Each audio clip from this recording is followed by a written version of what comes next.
This is the true purpose behind existence, a constant and mutual reciprocation of communication between the source of all being and creation. Here I would remind you that when I lived on earth, I made it abundantly clear every day to the Jews that, of myself alone, I could do nothing.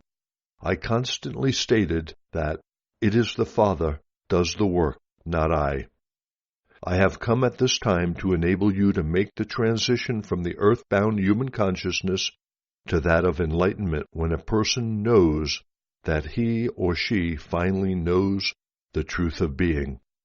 Undoubtedly, deeply religious people, indelibly indoctrinated with religious dogma and theology, Jewish, Christian, Muslim, Hindu, or belonging to any other religious persuasion, will find it difficult, even painful at first, to accept and make good use of these letters, for a conditioned and programmed mind is like concrete.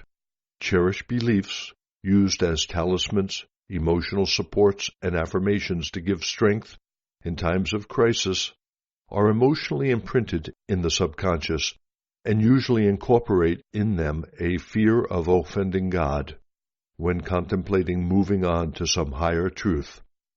Unless there is a sincere longing to know the truth of being rather than traditional beliefs, these mental patterns are almost impossible to annihilate in the mind and emotions, and they block true spiritual progress. I have come expressly to help those who have the will to do so move beyond these barriers to true enlightenment. Therefore, if you feel intuitively that the words on these pages are truth, and you feel drawn to them, have confidence you are ready to begin the spiritual journey outlined in these letters, and I am at hand to give you the courage to pursue it until you reach your goal, true spiritual enlightenment, newness of life, strength of will, and a finding of what I termed the kingdom of heaven. Daily, sincere meditation and prayer will enable a mental cleansing to take place, and gradually truth and understanding will replace the old myths which once were so dear to you. At the outset of the following teachings, I, the Christ, must remind you that yours is not a solid universe. As you probably know, according to your scientists, solid matter, the visible substance of the world, is really composed of energy particles. The truth of being of your earthly dimension rests on this fundamental reality of creation.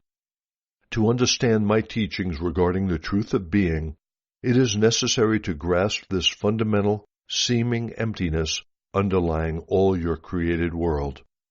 The majority of you know this fact of existence intellectually, but it has not yet even remotely filtered through to your consciousness to give you a new perspective of the world and existence itself.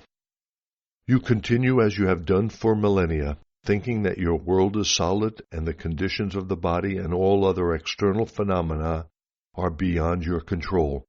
You believe you are the victim of existence, instead of which the reverse is true.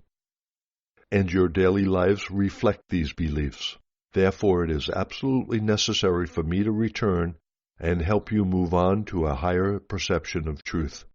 As I said in Letter 1 after enlightenment in the desert, I came back into my world of Palestinian towns and villages and immediately began to control the elements of matter wherever I saw the necessity to help those who were deprived or suffering.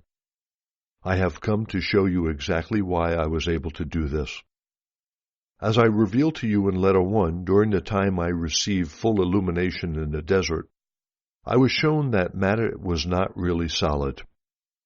I was not given to understand exactly how the electrical particles, which I termed the shimmer of motes, took on the appearance of visible matter. I only knew that these motes were moving at high frequencies of speed within God-mind, and God-mind was therefore universal. I perceived that God-mind was both the creator and substance of all things within creation itself. Of this I was absolutely certain. I also saw very clearly that human thought, when fraught with conviction or emotion, radically affected the process of materialization of visible forms. Therefore, the human mind could and did interfere with the true intention of God-mind. It was a thrilling and exalting realization, since the myths taught me by the Jewish rabbis were clearly false and were immediately swept out of my mind. I embraced the truth with excitement, since I now realize why people experience misery and suffering. This emanated from their own thought processes. I was also given to see the communities of living particles, which science has named cells, at work within every living thing. I was aware of the divine harmony controlling the work of the cells, which were busily building and maintaining the various parts of the physical bodies of all living creatures, and plant life, big and small. This is why I drew heavily on the countryside to give example of the immanence and activity of the Father within the least of wildlife, such as plants and birds.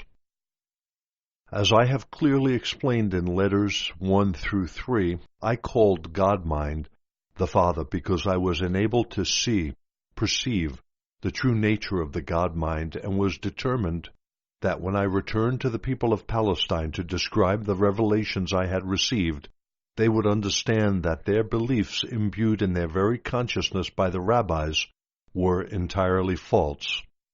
I saw that the true nature of God-mind was the very highest form of divine love, and this could be seen consistently active within every living thing. As I mentioned above, out of this knowledge I was able to perform miracles and control the elements where appropriate and necessary. Just as I longed to explode the myths which possessed the minds of the Jews in Palestine, so do I yearn to show you that many of the theories put forward by your scientists have been prompted by a strong reaction to the church dogma and doctrines in years gone by. To understand this statement, you must realize that until the time of Darwin, while the various Christian churches held dominance over the minds of the populace, it was generally accepted that the universe had been created exactly as written in Genesis, in the biblical Old Testament. When men of science attempted to announce their discoveries and theories, they were forced to describe their new beliefs in the presence of enormous religious opposition. Consequently, they found it necessary to concentrate much of their mental energy on proving the prophets' pronouncements wrong. In doing so, their agenda caused them to lose clarity of vision, and they also became ego-driven. Thereafter, any intuitive perception proposed by the scientific fraternity was derided and rejected out of hand by other scientists.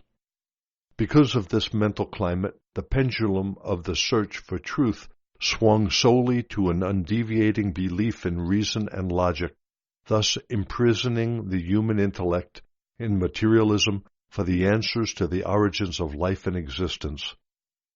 Therefore, it is absolutely necessary for me to refute some of the scientific theories and show them to be as erroneous as are the so-called truths of Christian doctrine. In arriving at some of these theories, scientists and churchmen alike have dipped into the realms of unproven, preposterous suppositions to answer questions which have previously been unanswerable by the earthly mind alone. Having told you that the substance of your material world is basically electrical particles agitated at high speed within space, your science is unable to tell you why such energy particles take on the density and form of matter, except to speak of forces of fusion which happen to create the elements. Science cannot tell you what is the motivating force which draws particles into the form of elements. Neither can science tell you from whence such energy particles originally came, except to say they were released during the time of the Big Bang, which they believe gave the first impetus to creation.